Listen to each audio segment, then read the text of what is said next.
আসসালামু আলাইকুম। আজকের ক্লাস হচ্ছে আমাদের অ্যালকেনের প্রস্তুতির উপরে ক্লাস, অর্থাৎ আজকের ক্লাসে হচ্ছে আমরা অ্যালকেনকে প্রস্তুত করা শিখব। তাহলে দেখো আজকের ক্লাসের শিরোনাম হচ্ছে অ্যালকেনের প্রস্তুতি। অ্যালকেনের প্রস্তুতি, তাহলে অ্যালকেনের প্রস্তুতি নিয়ে আজকের ক্লাস। তাহলে দেখো তোমাদের এসএসসি লেভেলের বইতে অ্যালকেনের প্রস্তুতির 4টা রিঅ্যাকশন দেওয়া আছে। এই 4টা রিঅ্যাকশনের ভেতরে 3টা রিঅ্যাকশন আমাদের জন্য খুব ইম্পর্টেন্ট। তাহলে দেখো আমরা হচ্ছে আস্তে আস্তে 4টা রিঅ্যাকশনের সাথে এখন পরিচিত হব ইনশাল্লাহ। তাহলে দেখো আমাদের প্রথম রিঅ্যাকশনটা বা প্রথম আমরা অ্যালকেনকে কই থেকে প্রস্তুত করতে পারি। তাহলে প্রথম আমরা অ্যালকেনকে প্রস্তুত করব হচ্ছে কার্বন ডাই অক্সাইড থেকে। কার্বন ডাই অক্সাইড থেকে, ঠিক আছে। তো এবার দেখো আমি তোমাদেরকে এর আগের ক্লাসও বলেছি যে রসায়নের বিক্রিয়া মানে রসায়নের বিক্রিয়া করতে গেলে কাউকে না কাউকে লাগবে, অর্থাৎ অনুঘটক বা প্রভাবক হিসেবে কাউকে লাগবে। তাহলে দেখো আমরা যখন কার্বন ডাই অক্সাইড থেকে অ্যালকেনকে প্রস্তুত করব তখন এখানে আমাদের প্রভাবক বা ঘটক হিসেবে কাজ করবে হচ্ছে নিকেল। তাহলে নিকেল প্রভাবকের উপস্থিতিতে কার্বন ডাই অক্সাইড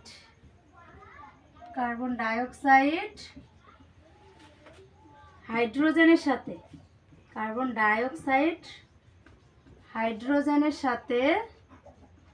অর্থাৎ হাইড্রোজেনের সাথে 250 ডিগ্রি সেলসিয়াস তাপমাত্রায়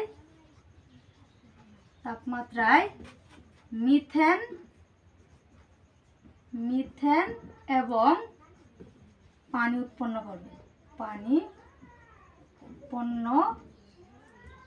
করে। তাহলে আমাদের প্রথম বিক্রিয়াটা হচ্ছে কার্বন ডাই অক্সাইড থেকে। তাহলে নিকেল প্রভাবকের উপস্থিতিতে কার্বন ডাই অক্সাইড হাইড্রোজেনের সাথে 250 ডিগ্রি সেলসিয়াস তাপমাত্রায় বিক্রিয়া করে কি উৎপন্ন করবে? মিথেন এবং পানি উৎপন্ন করে। তাহলে দেখো আমরা কিন্তু বিক্রিয়াটা করার জন্য কি কি লাগবে বা কে কে উপস্থিত থাকবে এবং কি কি উৎপন্ন হবে এখানে কিন্তু আমরা এই কথাটুকুর ভেতর থেকেই আমরা বুঝতে পারতেছি। তার মানে এখানে আমাদের বিক্রিয়া করবে হচ্ছে কার্বন ডাই অক্সাইডের সাথে হাইড্রোজেন। কে বিক্রিয়া করবে? হাইড্রোজেন। তাহলে প্রভাবক হিসেবে কে থাকবে? নিকেল। এবং এখানে তাপমাত্রা কত থাকবে? 250 ডিগ্রি সেলসিয়াস, ঠিক আছে। তাহলে বিক্রিয়া করলে কি উৎপন্ন হবে? মিথেন প্লাস পানি। এবার হচ্ছে আমাদের একটু সমতাকরণ করতে হবে, ঠিক আছে। এখানে অক্সিজেন 2টা আছে, এখানে অক্সিজেন 1টা আছে, তার মানে এখানে 2টা করার জন্য 2 দিলাম। তাহলে 2 দেওয়ার কারণে দেখো এই যে হাইড্রোজেন কয়টা হয়ে গেল? 2 দুগুণে 4 আর 4 মানে 8টা হয়ে গেল। কিন্তু এখানে হাইড্রোজেন আছে কয়টা? 2টা। তার মানে 8টা হওয়ার জন্য এখানে আর কত দিতে হবে? 4 দিতে হবে, মানে 4 দুগুণে কত? 8, ঠিক আছে। এটা হচ্ছে সমতাকরণ। দেখো সমতাকরণ অর্থাৎ সমীকরণ সমতাকরণ নিয়ে আমাদের সপ্তম অধ্যায়ে হচ্ছে বিস্তারিত কথা আছে। এবার দেখো তাহলে আমরা প্রথম অ্যালকেনকে প্রস্তুতির প্রথম যে আমাদের প্রথম বিক্রিয়াটা হচ্ছে আমরা কার্বন ডাই অক্সাইড থেকে করলাম। এরপরে চলো হচ্ছে আমরা দ্বিতীয় বিক্রিয়াগুলো করে ফেলি। তাহলে দ্বিতীয়ত হচ্ছে আমরা অ্যালকিন এবং অ্যালকাইন থেকে আমরা অ্যালকেনকে প্রস্তুত করব। অ্যালকিন ও অ্যালকাইন থেকে, ঠিক আছে। তার মানে আমাদের অ্যালকেনের পরের প্রস্তুতিটা হবে কোথায় থেকে? অ্যালকিন এবং অ্যালকাইন থেকে। দেখো আমরা মোটামুটিভাবে অনেক স্টুডেন্ট বেসিক্যালি ভাবে একটু জানি যে অ্যালকিন কি এবং অ্যালকাইন কি। অর্থাৎ হাইড্রোকার্বন এর ভেতরে আমরা জানি যে 2 প্রকার হাইড্রোকার্বন আছে। মুক্ত শিকল হাইড্রোকার্বনের মধ্যে সম্পৃক্ত আর অসম্পৃক্ত, ঠিক আছে। সম্পৃক্তর ভেতর হচ্ছে অ্যালকেন আর অসম্পৃক্তর ভেতর হচ্ছে অ্যালকিন এবং অ্যালকাইন। অর্থাৎ অ্যালকিনে থাকবে 2 বন্ধন এবং অ্যালকাইনে থাকবে কয় বন্ধন? 3 বন্ধন। তাহলে এখানেও দেখো তাহলে বিক্রিয়া করার আগে আমার ভাবতে হবে যে এখানে কে একজন থাকবে উপস্থিত, তাহলে তার কথাটা আমরা মানে প্রথমে উপস্থাপন করব। তাহলে দেখো এখানে প্রভাবক হিসেবে কে থাকবে? আবার নিকেল। তাহলে নিকেল প্রভাবকের উপস্থিতিতে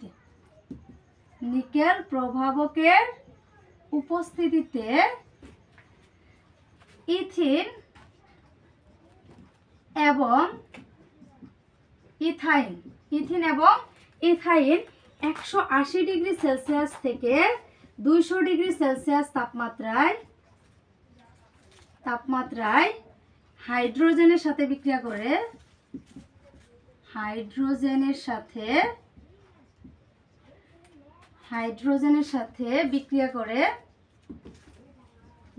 করে অ্যালকেন অ্যালকেন ইথেন উৎপন্ন করে, ইথেন উৎপন্ন করে। ঠিক আছে, তাহলে দেখো আমরা 1 নম্বর নেই, প্রথম আমরা নেই হচ্ছে অ্যালকিনকে, তার মানে ইথিনকে। কাকে নিব? ইথিনকে। তাহলে এবার দেখো তো আমাদের ইথিনের সংকেতটা কি হবে? CH2 double bond CH2। ঠিক আছে, তার মানে এটা হচ্ছে আমাদের ইথিন। এর সাথে আমরা কাকে নিব? হাইড্রোজেনকে। কাকে নিব? হাইড্রোজেনকে। তাহলে এখানে প্রভাব হিসেবে কে থাকবে? নিকেল। এবং এখানে তাপমাত্রা থাকবে হচ্ছে 180 ডিগ্রি সেলসিয়াস থেকে 200 ডিগ্রি সেলসিয়াস তাপমাত্রা। ঠিক আছে, তাহলে এবার খেয়াল করো, তাহলে এবার দেখো এই যে বিক্রিয়াটা, এই বিক্রিয়াটা মেইনলি হচ্ছে সংযোজন বিক্রিয়ার ভেতরেই পড়ে। তাহলে এবার দেখো এটা হচ্ছে সংযোজন বিক্রিয়া, এটা হচ্ছে সংযোজন বিক্রিয়া, মানে সংযোগ করা হবে। তাহলে এবার দেখো এই বিক্রিয়াটা কিভাবে ঘটবে। এই যে বিক্রিয়াটা ঘটবে, এখানে হচ্ছে যে দুইটা বন্ড আছে না, অর্থাৎ দুইটা বন্ধন আছে। তাহলে দেখো অর্থাৎ অ্যালকিনের ক্ষেত্রে যে দুইটা বন্ড বা হাত মানে বন্ড থাকে, এই দুইটার ভেতরে একটা শক্তিশালী থাকে, একটা দুর্বল থাকে। ঠিক আছে, একটা পাই বন্ধন থাকে। তাহলে দেখো একটা শক্তিশালী আর একটা দুর্বল। তার মানে দুর্বল যেটা থাকে এটা ভেঙে যায়, সে কি করে? সংযোজন বিক্রিয়ায় অংশগ্রহণ করে। তার মানে দেখো এই যে দুইটা বন্ধনের ভেতরে একটা ভেঙে যাবে। তাহলে দেখো দুইটা বন্ধনের ভেতরে কি হবে? একটা কি হবে? ভেঙে যাবে। তাহলে ভেঙে যাওয়ার পর ধরো এই বরাবর ভাঙছে, ভাঙার পর একটা অংশ এই কার্বনের কাছে আসবে আর একটা অংশ এই কার্বনের কাছে চলে যাবে। চলে যাওয়ার পর এই যে এখানে যে দুইটা হাইড্রোজেন আছে না, এই দুইটা হাইড্রোজেন তখন কি করবে? এই দুই হাতের কাছে চলে এসে এদেরকে পূর্ণতা দান করবে। ঠিক আছে, তাহলে দেখো তো আমার কি আসলে এখানে CH3, এখানে কত? 1 বন্ড C, তারপরে কি দুইটা ছিল হাইড্রোজেন, এখানে আরেকটা আসলো 3টা। তার মানে দেখো তো ইথিন থেকে তাহলে কি উৎপন্ন হইলো? এটা হচ্ছে আমাদের ইথিন, এটা আমাদের কি? ইথিন। তাহলে ইথিন থেকে আমাদের কি হইলো? ইথেন। কি হইলো? ইথেন। ঠিক আছে, এরপরে দেখো আমরা 2 নম্বরটা করব হচ্ছে এই থেকে ইথাইন থেকে। কি থেকে করব? ইথাইন। আমি অ্যালকিন এবং অ্যালকাইন সম্পর্কে বিস্তারিত ক্লাস ইনশাআল্লাহ নেক্সটেই দিব। তাহলে দেখো ইথাইন, ইথাইন মানে বন্ধন থাকবে কয়টা, অর্থাৎ হাত থাকবে কয়টা? 3টা। ঠিক আছে, তার মানে দেখো এর ক্ষেত্রে আমরা হাইড্রোজেন দিব। তাহলে এখানে একটা হাত অবশিষ্ট থেকে বাকি যে, অর্থাৎ বন্ধনের ভেতর, অর্থাৎ বন্ডের ভেতর যে বাকি আরো 2টা হাত থাকবে, এই 2টা হাত ভেঙে যাবে। তাহলে 2টা ভাঙলে কয়টা হবে? 4টা হবে। তার মানে এই রিঅ্যাকশনটা করার জন্য আমার কয়টা হাইড্রোজেন লাগবে বলো তো? 4টা হাইড্রোজেন লাগবে। কয়টা? 4টা। ঠিক আছে, তাহলে এবার দেখো এখানেও কি প্রভাবক হিসেবে কে কাজ করবে? নিকেল।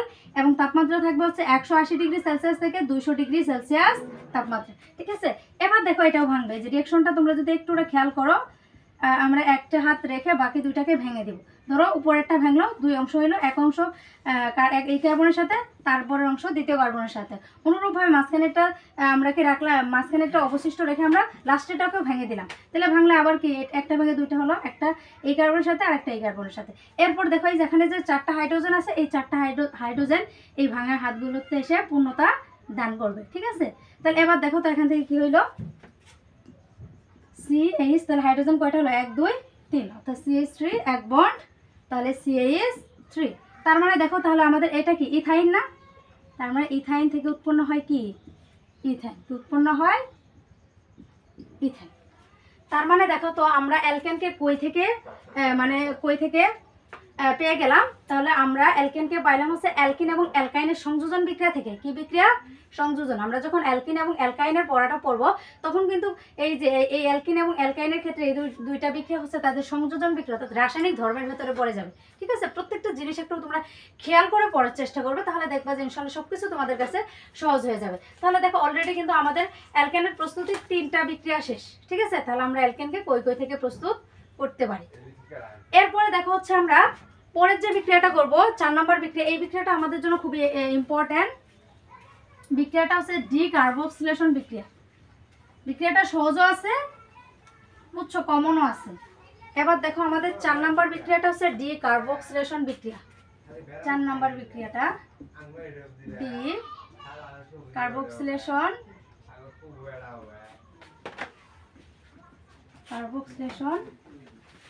বিক্রিয়া। ডিকার্বক্সিলেশন বিক্রিয়া। তাহলে ডিকার্বক্সিলেশন বিক্রিয়া। তাহলে দেখো ডিকার্বক্সিলেশন বিক্রিয়াতে কে থাকবে এবং প্রভাবক হিসেবে কে কাজ করবে? এখানে প্রভাবক হিসেবে কাজ করবে হচ্ছে ক্যালসিয়াম অক্সাইড।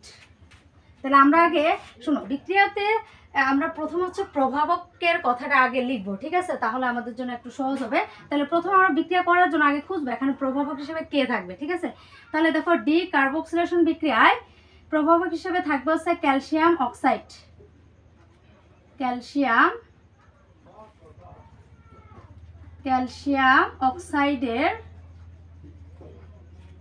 ক্যালসিয়াম অক্সাইডের উপস্থিতিতে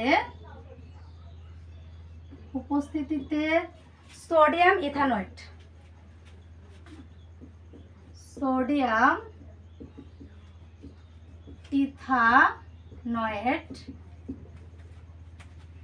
এবং সোডিয়াম হাইড্রোক্সাইডকে অর্থাৎ ক্ষার সোডিয়াম হাইড্রোক্সাইডকে উত্তপ্ত করলে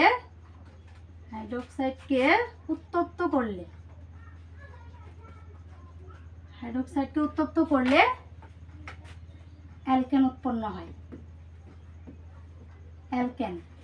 অ্যালকেন মানে হচ্ছে কি মিথেন উৎপন্ন হবে, ঠিক আছে। অ্যালকেন অর্থাৎ কি মিথেন উৎপন্ন হয়, ঠিক আছে। তার মানে কি ক্যালসিয়াম অক্সাইডের উপস্থিতিতে সোডিয়াম ইথানয়েড এবং সোডিয়াম হাইড্রোক্সাইডকে উত্তপ্ত করলে অ্যালকেন অর্থাৎ মিথেন উৎপন্ন হয়। তাহলে আমরা দেখো সোডিয়াম ইথানয়েডকে লিখে ফেলি, সোডিয়াম ইথানয়েড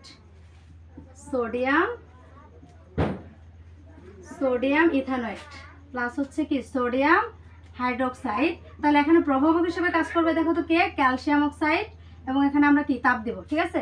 তাহলে দেওয়ার পরে দেখো এই বিক্রিয়াটা খুবই সহজ, বললাম না এই বিক্রিয়াটা অনেক সহজ। তাহলে দেখো সহজটা কিভাবে আমাদের ক্ষেত্রে, এই যে এখানে এই অংশটা আর এই অংশটা বিক্রিয়া অংশগ্রহণ করে এই হাইড্রোজেনটা এই যেখানে অর্থাৎ অ্যালকাইল মূলকের সাথে চলে আসবে, ঠিক আছে। তাহলে দেখো তো CH3, তাহলে হাইড্রোজেন 3টা আছে, আরেকটা আসলো, তাহলে কি CH4 প্লাস হচ্ছে দেখো, তাহলে এখানে দেখো তো সোডিয়াম কয়টা, এই যে দেখো সোডিয়াম কিন্তু 2টা, তাহলে সোডিয়াম 2, তাহলে এখানে কার্বন কয়টা, একটা, আর অক্সিজেন কয়টা, 1 2 3। তাহলে কি উৎপন্ন হলো, methane plus sodium carbonate, methane plus কি সোডিয়াম কার্বনেট,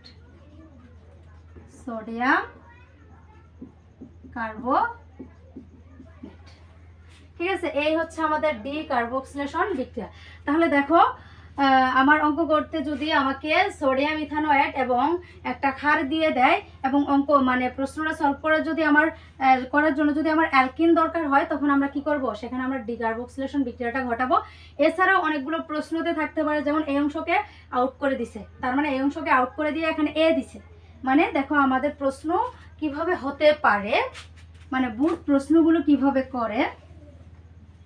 তাহলে খেয়াল করো আমার এই রিঅ্যাকশনটা দিয়ে দিছে, তার মানে এখানে এ দিয়ে সোডিয়াম হাইড্রোক্সাইড দিছে এবং প্রভাবক হিসেবে শুধু তাপমাত্রাটা দিয়ে দিছে, বা নাও দিতে পারে, ধরো বি প্লাস হচ্ছে সোডিয়াম কার্বনেট, ঠিক আছে। এখন তোমরা বিক্রিয়াটা পূর্ণ করো এবং এই যে অ্যালকেন থেকে আরও যে প্রশ্নগুলো হয় এই প্রশ্নগুলো করে ফেলছে। তার মানে প্রথমে তোমার এই বিক্রিয়াটাকে সম্পূর্ণ করতে হবে, ঠিক আছে, সম্পূর্ণ করে তোমার প্রশ্নতে যেতে হবে। অথবা অনেক সময় সরাসরি এখানে MCQ থাকতে পারে, বা এ অপশনটা কে বা বি কে, ঠিক আছে, এইভাবে নানাভাবে তারা প্রশ্নটা করতে পারে, ঠিক আছে। এই হচ্ছে আমাদের অ্যালকেনের প্রস্তুতির যে পড়াগুলো, এই পড়াগুলো, ঠিক আছে। তাহলে তোমরা যদি SSC লেভেলে তোমরা যারা আসছো, তারা যদি এইটুকু পড়া ভালোভাবে পড়ো, মানে এইগুলো ভালোভাবে আয়ত্ত করতে পারো, তাহলে দেখো যে তোমরা বোর্ডের MCQ প্লাস সৃজনশীল ইনশাআল্লাহ আটকিবে না, ঠিক আছে। তাহলে তোমাদের জন্য অনেক সহজ হবে। তাহলে দেখো আজকের ক্লাস হচ্ছে আমার এখানেই শেষ। আল্লাহ হাফিজ।